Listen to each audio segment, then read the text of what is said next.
মনুষ্যদেহে জন্মানোটাই যথেষ্ট নয়, সেই সঙ্গে মুক্তিলাভের প্রচণ্ড ইচ্ছাও থাকা দরকার।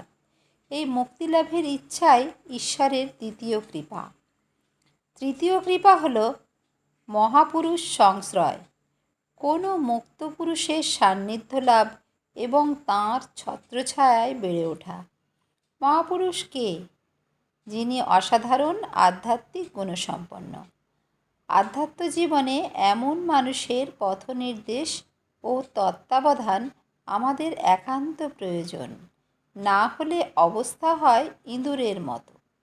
কলে পড়ে ইঁদুর ছটপট করে আর কেবলই মুক্ত হওয়ার চেষ্টা করে, কিন্তু বেরোবার পথ না জানায় সে কেবল ওই কলের মধ্যেই ঘুরে মরে।